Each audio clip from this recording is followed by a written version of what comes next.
Episode 4, Researching Your Market. Welcome to the Be Your Own Boss podcast, the young entrepreneur's guide to starting a business. Whether you're thinking about business for the first time or you have an idea that you want to develop, then this is the podcast for you. I'm Mari and I'll be guiding you through this 15-part series that will keep you on track and help you think through the challenges that come with starting a business. Part of the Welsh Government's Business Wales service, Big Ideas Wales raises aspirations and supports young entrepreneurs' ambitions for business. Part funded by the European Regional Development Fund, Big Ideas Wales supports young people through online resources, business skills workshops, and one-to-one sessions with an advisor to help your ideas become a reality. To get in touch with us, you can like and follow us on Facebook, Twitter, and Instagram. Message us and one of the team will get back to you. Call us via the helpline on 03000 60 3000, live chat on the Business Wales website, or you can email us bigideas@gov.wales. Welcome back everyone. Just a recap on episode 3 where we discussed turning your idea into a reality with lots of decisions to be made and questions to be asked. From how do you want to do business to is it a product or a service? And remember the important lesson that sometimes growing a business can take years, but every lesson along the way counts to your skills. In this episode, we're going to be discussing market research. I know entrepreneurs will use their gut instinct from time to time, but the most successful businesses are built on customer research, market analysis, measurement and testing. Market research is important, so don't rule it out because it can provide you with valuable information. It tells you who's buying what, when, where and why. It doesn't have to be expensive and there's a lot that you can do yourself. When you're starting out, it's so important to identify potential customers. Find out what they are looking for and get their feedback on your ideas. We've touched on this in the previous podcasts. Their views might even change your strategy and help you to build a picture of your ideal customer. Once you've got this, you can find out if there are enough of these customers out there to make your business a success. Face-to-face research is a great way to find out what potential customers really think and what their wants and needs are. Don't only count on your friends and family as your customer research because they may be too nice to give you the honest feedback you're looking for. Broaden your research and talk to people outside of your normal circles. It's a good idea to show potential customers a prototype of your product or some examples of your marketing so that they can give specific feedback. Ask them what they'd be prepared to pay and don't ignore criticism. Don't see criticism as a bad thing, but as a learning tool. The more you get now, hopefully, the better your end product or service will be. Ask your potential customers what they think about the business name, branding, product, features, service promise, USPs, packaging, price, and marketing ideas. I know this may be sounding like it's going to cost you a fortune, but don't worry. There are so many different options available so that market research can cost you nothing. You can carry out customer surveys using emails or tools like SurveyMonkey or Smart Survey. You could carry out online polls via your website or social media channels. You could put together focus groups to get some in-depth feedback. Conduct desk research, gather statistics from industry bodies, libraries and government websites. Also, don't forget to identify and keep an eye out on your competitors. Find out what they're doing. How can you improve on it? Why should a customer choose you over them? Here are 4 easy ways to do this. Ask a friend to be a mystery shopper by calling or visiting a competitor's business. Get them to note down their experience. How did they find it? Ask customers about their experiences of buying from your competitors. Again, think about how you will be doing things and improvements you could make. Check out the ratings and reviews that your competitors are getting online. Subscribe to their email newsletter and monitor their social media posts. What comments are they receiving? And if they reply to them, how do they reply? Really look at how they communicate with their customers, because communication is key. Don't forget, Even as your business evolves and grows, keep testing and researching. Don't lose sight of what your customers want. Market research doesn't end after the planning stage, but continues through your business life cycle. Let's hear from Jordan Bishop from Strides for his thoughts and advice on market research. Hello, Jordan. Hello. Hiya, you okay? I'm very good, thanks. How are you? Good, thank you. Now, first of all, tell us a bit about your business and yourself. So I'm Jordan, I'm 24, I'm from Cardiff, and I run a business called Strides, which are multi-purpose trunks for men that fit bigger on the legs while staying true to the waist size. So due to the nature of the fit with being bigger on the legs, they're used in the gym, people squat in them, perfect for the leg day, and then obviously whilst being trunks, they're used in the pool as well, or the sea. So is this something that you found the need for personally? Is that where you got the idea? Yeah, definitely. So every year I'd be fortunate enough to go on a summer holiday, wherever it may be. And I'd always shop around for a nice pair of trunks. And I had the same problem every year that I found that they just didn't fit me properly. I'd have to get a much bigger size to get over the waist. To get over the legs. So the waist would be much too big. So if there's no drawstrings on the trunks, there's no point in even buying them because they just fall down. I found that there was no trunks out there that really fitted properly. So I thought there's bound to be something online. Even I shipped over from America or Australia, where people tend to wear their trunks more often. And I was looking around thinking I don't mind paying something extortionate, shipping them over. I don't mind. Just have a nice pair of trunks that fit me for my summer holidays. Couldn't find anything whatsoever. There was absolutely nothing out there that anyone was doing. And I was coming across all these different, forums or what have you, of people having the same issues.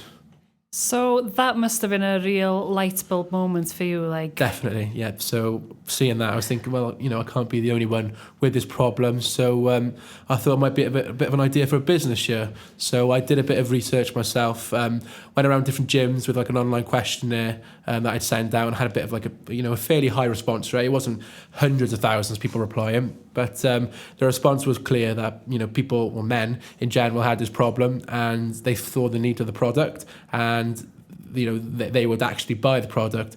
So it was then I kind of fell into the business itself. Got no business expertise, got no business experience, and I just kind of fell into it really from there. I went and seeked out some help. I heard about the Business Wales and the Big Ideas Wales, and help and advice they give. Went to them with the idea. They put me in contact with Chris Howler, who was a business advisor for me, and he was just absolutely amazing, so helpful from the outset and throughout, really. Just each step of the way, he was able to guide me. He was really, really helpful. And the boot camp as well? Yeah, that's right. So I took part in the boot camp, which was a weekend over in Mangle Park, just before Christmas last year. Now I'd done that, which was amazing. It was an unbelievable experience, so helpful. You've got people coming in over the course of the weekend, delivering PowerPoints, you're sitting down and talking to you about their business and how well they're doing. It's just see the success that some people have from their idea and how they've just developed it into a business they live off and is turning over X amount of money. It's just unbelievable, really. But I think the best thing about the weekend really was to be surrounded by all the other young entrepreneurs, if you like, who have either start off with their business, who are maybe just have an idea, or maybe actually turning over money monthly, and just to see their journey, where they are at with it, and the advice that maybe they have to give. Because you had no prior experience with business. No. I've trained to be a PE teacher. That was my role I was taking. And there's no one in my family with any business expertise. Like I was always sports, never really business or anything like that. So for me, I was learning on the spot for everything I'd done. There was none of these like fancy lingo or words like you'd see now that is second nature to the business that I knew at the start. It was completely self-taught and from the advice and help I had from Business Wales. So again, it's help that you get from other people. And so in events like the Margam Park business boot camp, stuff like that, where you learn off other people, is really, really helpful. So you were like a sponge, just soaking it all in. Yeah, I was there with my notepad and pen, and I was just jotting down every little bit of information I could, because it's invaluable, really, because people's experiences are massive and super helpful.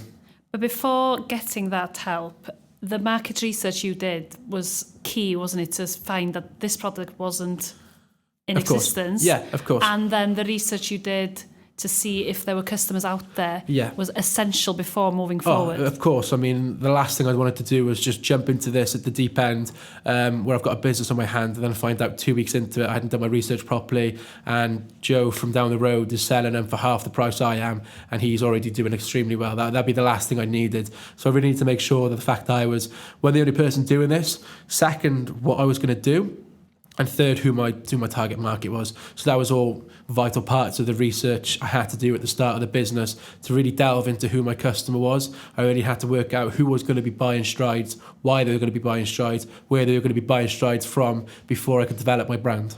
What have been the biggest challenges you've faced? Well, believe it or not, the name of the brand was one of the hardest things. Yeah. So at the start, I had the idea, I had the colours I had in mind, everything I wanted to do with the brand was ready to go, but I just couldn't name it.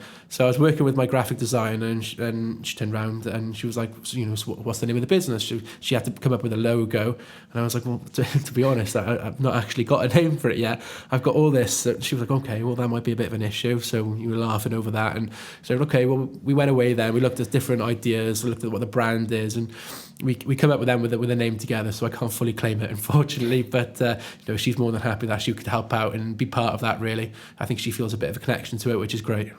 And what does it feel like for you to see this grow from that initial idea? Oh, it's been amazing. It's been a bit of a whirlwind year, really. It's turned 1 year old, the business, last week. And I can't really quite believe how quick the year has gone and how much has happened in a year, just from the initial idea to getting it to market, marketing it, to seeing all these Wales international players and people from all around the world wearing my trunks, seeing my trunks in people's social media pages, wherever they are around the world. It's quite humbling. It's quite crazy for me to see, someone from Dubai in them, or seeing Josh Navidi having a pair of them, and Rhys Webb over in Toulon contacting me saying, look, I need a pair of these, how do I get them? It's just quite crazy, really. Wow, that's incredible. And you use Instagram quite a bit. Yeah. So do you use influencers as well? So I've just kind of influencers kind of work themselves in a way. I've delivered such a strong looking brand that people are contacting me, especially in the rugby community, saying, look, I've got, I could do with a pair of these. And I'm like, fantastic. I'm happy to get you a pair. I need, can you please put this on your socials? And that's, massive for the brand awareness. Someone seeing Rhys Webb wearing my strides, they're going to think, well, I want a pair of these. So the fact that they're getting in touch and that, they're being seen wearing mine openly and happily and, proudly is amazing for me. So Instagram is a very powerful tool. Oh, massive, which I knew from the start. I knew just before I started the business that Instagram was going to be my main form of selling. It's a fashion product at the end of the day, and you want people to be seen wearing them. So you want to see as many people as you can in strides, wearing them around, posting happily about them. Then that's massive for me. That's how the brand grows. And it's brilliant because it's free as well, isn't it? Exactly. It's an incredibly powerful platform. What advice would you give to young people thinking of starting their own business? I just say just go with it. Go seek some advice. There's plenty of help from Big Ideas Wales, Business Wales as well. Just go out, seek some help, have a sit down, chat about your idea. Don't be afraid. A lot of people are afraid that they might sound stupid or they don't know what they're talking about, but it's always worth a chat. People are there to help you, especially people who have actually run businesses themselves. I've had loads of help since starting out in my first year from people who are doing well, living comfortably off maybe 1, 2, 3 businesses, and they're so prepared and happy to give back because of the help they've had at the start. So all they want to do is just see other people succeed. Nobody wants you to fail. Nobody wants anything bad happening. They just want to sit down and have a chat and see what your idea is. It could be the next best thing. So the fear of somebody not pursuing the idea they have is massive, and potentially missing out on something that could change the world maybe.